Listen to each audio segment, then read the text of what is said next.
This is Pet Life Radio. Let's talk pets.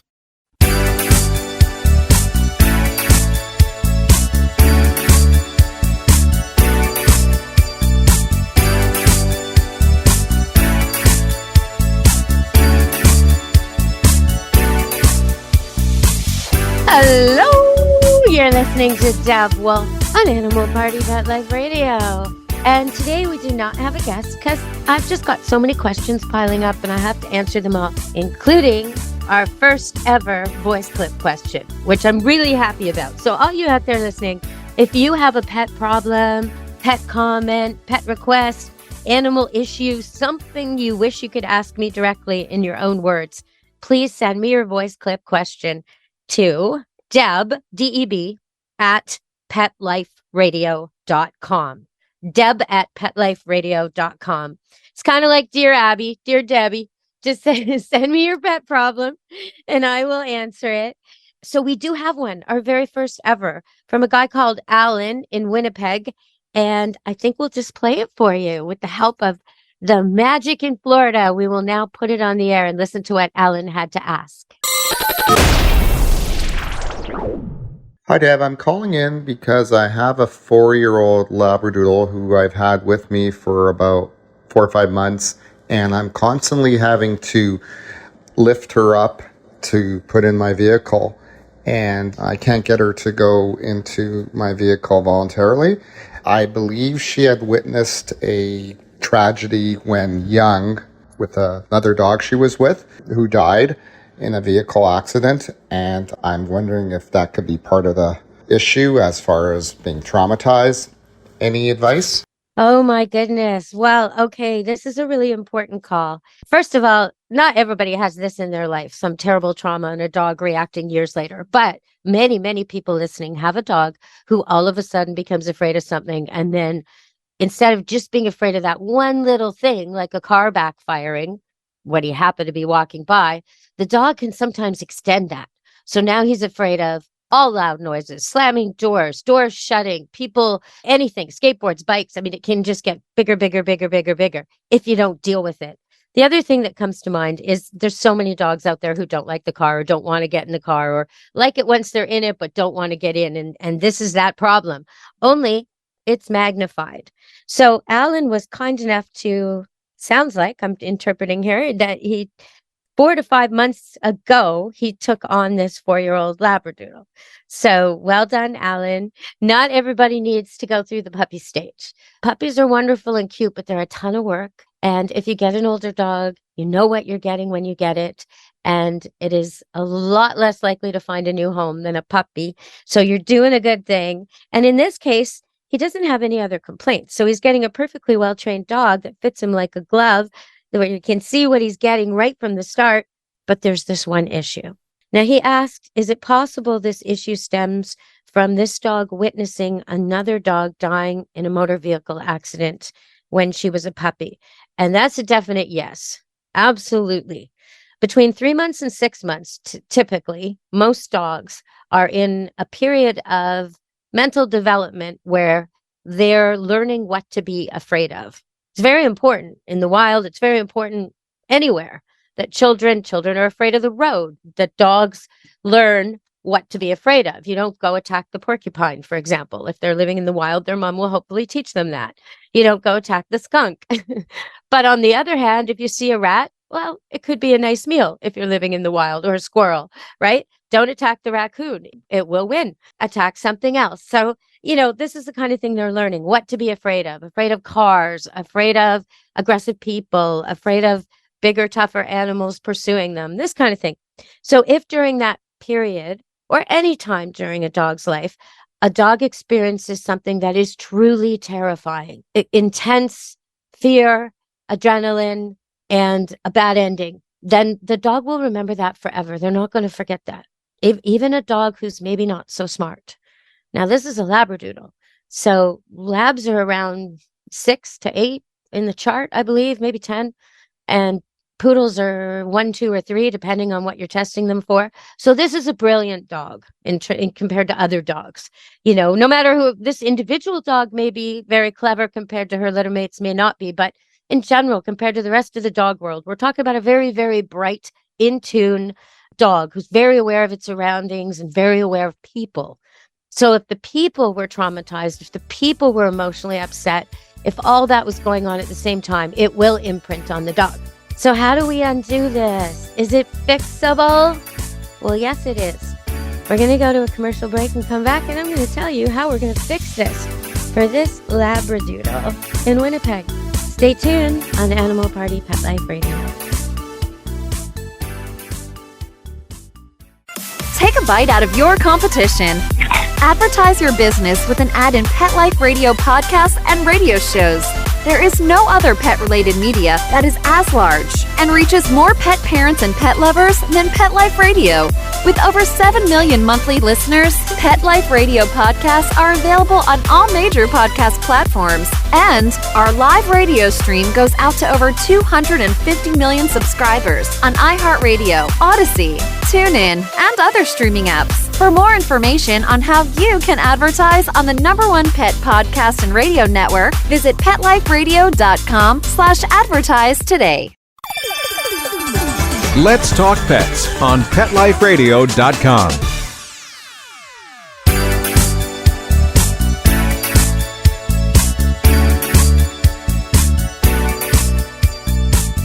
Hello, we're back on Animal Party Pet Life Radio, and I'm answering a question that was sent as a voice clip to me at Pet Life Radio. And the way they do that, the way you could do it, is Deb, D-E-B, at PetLifeRadio.com. Send me your voice clip question or suggestion, and if it's a good one, I'll put it on the air and I'll deal with it.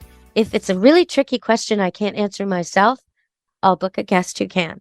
So here we go with the 4-year-old Labradoodle who's afraid of getting into the car. She doesn't seem to be afraid of car rides themselves, just getting in, which is interesting. And so some of this could be habit as well. Once the dog learns that you'll lift it in, it may just get habituated to that. This is the way we get into cars. I go limp, he lifts me in. I don't have to confront my fear. This is our new habit. So we have to get a habit that's better than lifting a 60, 70, who knows how big this dog is, pound dog into the car. On the weekend, actually, I took some footage of a Labradoodle that was absolutely determined to get a Frisbee out of the sand at the beach, a 2-year-old Labradoodle. But I suspect that was a mini. I suspect this is a bigger lift in out of the car. And the new owner has been doing it dutifully for 4 to 5 months, but he'd like to stop. So how can you stop this? Well, first thing is you got to make the car seem like the best thing ever. So when you're not even using it, open the doors and put treats in there, put toys in there, hang out in there. If you're like into TikTok or something like that and you end up going down the rabbit hole and sometimes you find yourself online for 4 hours or whatever, sit in your car and do that with the dog. Like make it your hangout spot. Play music in there, hang out in there, have snacks in there.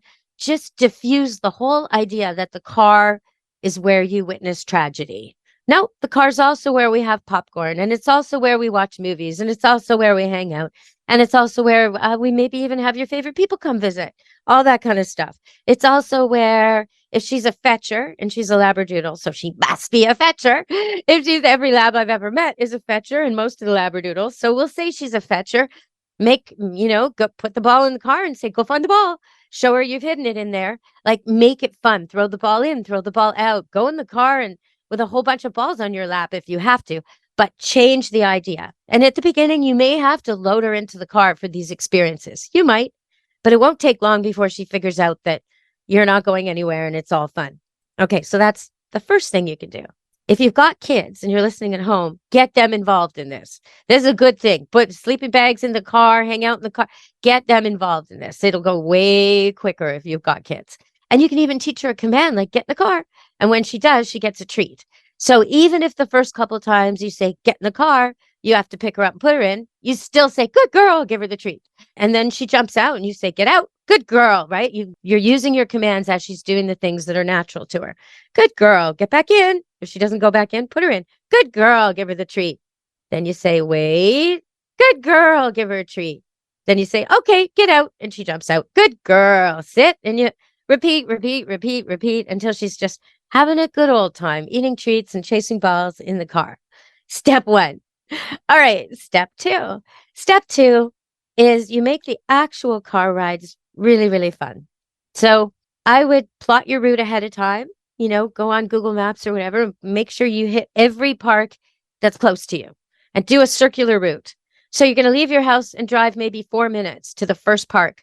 Get out, play. Keep her on leash. Get back in. Do it again. Next park. Get out and play. Keep her on leash. Do it again. Do it again. Do it again. Do it again. So you spend a Sunday visiting every little park in the area, right? You're just doing a quick little drive out and play, back in. This is teaching her that the car is how you get to the fun and that you're never in there super long. It's never a nasty, long, arduous journey through mountain roads or some horrible thing that makes her nauseous. No. It's a quick, fun, easy, and we're there at the park. And you really have to make it happy, even if you're acting. Act really happy about this. If you've got kids, grandkids, nieces, nephews, somebody who can come along for this, that's great because they'll have fun doing this. And you get out and you just play at the park and then you get back in and you do it again and again and again. During this time, while you're diffusing her fear of the car, you want to try to avoid using the car to get her to anything that might upset her, like if she's scared of the veterinarian or something like that. Try to make all your car rides super happy, super short, super fast, wonderful, right? And at the same time, you're keeping up the training at home with come and sit and lots of little tricks and commands. So she's used to the idea that when you say something, it's a game. It's not an order. It's a suggestion, a great suggestion that if she follows it, she gets rewarded for. So why wouldn't she? It's a game. It's a game for a Labradoodle. That's how Labradoodles work. They love to play and they love to please. So that's two of the things that will work. And with most of the people listening out there, that's all you need to do. Your dog will learn to love the car. However, with this particular dog, we've still got the habit now where she's used to being lifted in, even though she doesn't need it physically. She definitely doesn't need it. Big Labradoodle, 4 years old. Come on. She can jump over the car if she really wanted to. So, so we have to diffuse that. So after you've spent some time playing in the car, step number 1, making the car a hangout. And then step number 2, making the car the vehicle that gets you to all the fun parks. After you've done that for a few weeks, to the point where she actually likes the car, she's still sitting and making you lift her in, probably. Most of the other dogs listening all over the world won't be sitting and waiting to be lifted in, but she might be because she thinks, Allan, that that's how you like to get into the car. So we have to change that a bit. And it might require lifting her 2 paws up on the car and then tempting her with something like a piece of smoked fish or a piece of steak or something she just never gets, some jerky, something that is just so, oh my God, I have to crawl the rest of the way into this car. And when she does that, oh my goodness, the praise goes wild, hog wild. It's like it's New Year's and the bell just dropped. Woo! Yeah. Way to go, Daisy. Yeah. And you make a big fuss over this Labradoodle when she gets it right. Okay, so that's how you're going to diffuse it all. Now, this may require you denying her some of those wonderful treats in her everyday life. Save those treats for the car. So she's getting her regular dog food and nutritious meals, but the extra perks that you love to give her, save those for the car. Make the car the most wonderful thing in her life right now, and it'll work. Okay, so Allan, I hope in a few weeks or months, you'll call us back and let us know how it's going. And if there's any troubles or consistent problems that aren't disappearing, please report back and we'll solve it at that time. And all you got to do is leave your voice clip at deb@petliferadio.com. All right, everyone, we're going to go to a second break and come back in a minute. And I had another bear encounter, so stay tuned on Animal Party Pet Life Radio. Molly, here's your dinner. Zeus, that's not your food. Don't let that happen to your precious cat. Elevate your cat's eating experience with the Cat Tree Tray. The Cat Tree Tray keeps your cat's food off the floor and conveniently located on the cat tree. It's the perfect way to eat. It's a beautiful wrought iron tray that easily attaches to your cat tree and keeps dogs and other critters out of your cat's dish. A must for multi-pet households. There's a 6-inch tray for large bowls and a 4-inch tray for smaller bowls. Purchase your Cat Tree Tray today. Go right now to cattreetray.com. That's cattreetray.com. CATTREETRAY.com. Let's talk pets Let's talk pets on Pet Life Radio. Pet Life Radio. PetLifeRadio.com.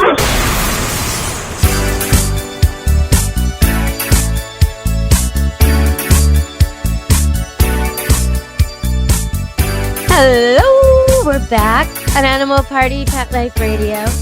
And before I tell you about my bear encounters, I want to invite you to please, if you've got something, some story or fact or evidence or something you've experienced with your dog or cat that shows you, that convinces you that they have a sense of humor, I would really like to hear about it. Because I see it. I see it with the dogs who come to Camp Good Dog. I see it with my own cats. I see practical jokes played on other dogs by poodles almost every week. And I think they've got a sense of humor. So I want to know what you all think. Deb at PetLifeRadio.com if you want to send me a voice clip about that. So, okay, one example is the standard poodles like to goose people they love when they bend over. They'll come up and just pinch your little bum and then run off excitedly like a little horse galloping away like they've just played the best practical joke. That's an example of sense of humor. So if you've got an example, please share it with me. Okay, so the bears. Last week, I was driving home about 11 o'clock at night on a busy road, but it was really late at night, so it was quiet. There were no other cars. 2 lanes, driving. And from out of the ditch on the other side of the road, I saw this shadow very fast catch up to me, overtake me, and then seemed like he attacked my hubcap. That's what it seemed like. And then I saw the silver gleaming in the in the headlights as this thing ran off. So I think he took my hubcap. Anyway, get home. I mean, I hit him. I hit him hard, but he ran and he ran ahead of me and he ran for a few blocks before he bothered to leave the road. Couldn't catch up to him in my Mazda. I just couldn't go fast enough. So when I got home, and I didn't want to spook him either. He seemed to be very well. So when I got home the next day, I checked my car and it is big dead. Put it on Facebook if you want to see it. It's Deb Wolf Pet Expert on Facebook. Big dead in my car. I've never run into a bear. I've never run into anything in my life. But this is a new thing for me. Very surprising. And my friend who's a bear trainer, he said, bears are very tough. Don't worry about the bear. The only thing tougher than a bear is a bigger bear. And that's my friend Ivan, who works with bears all the time. So trying not to worry about the bear. And there was no fur, no blood, nothing. Just my car very damaged. And me okay. And the bear's okay. So then almost 3 days later, 4 maybe, I went to the beach. And on the way back from the beach, I went to a popular bar, a sports bar that had a jam night. I wanted to see one of my friends performing. And at the end of it, we leave the parking lot and we're in an extremely busy area. Giant shopping mall around the corner, big, lots of city, lots of cars, streets, people everywhere. And we're just pulling out of our parking spot, about ready to go back on the highways. Wait a minute, there's a bear.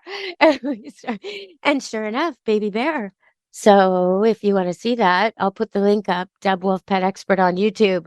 And I'm filming the bear. And he's a baby bear and he's looking for food and he's wandering along in and out of people's houses, like in their yards and up their front walkways, looking for their food, checking out the garbage, And while I'm filming this from a big solid truck, a bunch of people run up there. One lady has her child with her and not a very big child either. And they're running up and they're getting really close to the bear. And one of these ladies goes all the way up. The bear's on a back porch of somebody's house and there's 3 steps and she goes up to the steps and the bear stops and looks at her like he's cornered and then she slowly backs up. Then she quickly backs up and I'm thinking that's not quick compared to bear speed. That's slow-mo, lady. You are not safe and neither are these children. This is crazy stuff. You can't get that close to a bear. Now, I know he looks small. He does. He looks like a large dog, but he's probably outweighs me already, a grown adult. They're really unpredictable. And where there's a baby like that, even though he's habituated to people and he seems pretty chill, moseying along, he's got a mama and probably some siblings. And if she comes out of somewhere and sees you between him and her, it's not going to be a good situation for anybody. So please, people, when you're filming, use the Zoom, stay in your truck, don't get out, don't corner a bear. All right, if you want to see that, please go to Deb Wolf Pet Expert on YouTube. It's up already. And be careful with the bears. They're our friends. And if we just let them do their thing and leave them alone and give them lots of space, we won't have problems with them. So stop feeding them. Clean up your garbage. Clean up your fruit trees. Stop feeding them. They say a fed bear is a dead bear. And this little guy scrounging around, adorable as he is, someday somebody's going to do the wrong thing with him, and it's probably going to cost him his life. So really, people, back off. Stay away from the bears. Let them do their thing. They got to eat an awful lot right now so they can go hibernate for the winter. So we have to facilitate that. All right, everybody. I wanted to talk a little bit today about, about sense of humor. But since you're all going to send me your sense of humor, facts and experiences and stories, examples of when your dogs and cats do something that they just must have a sense of humor, or else why would they do that thing? Something so funny. Let me know, and we'll talk about that on a future show. All right, everybody. From me, Deb Wolf at Animal Party Pet Life Radio, be good to your animals. Let's Talk Pets, every week on demand, only on PetLifeRadio.com.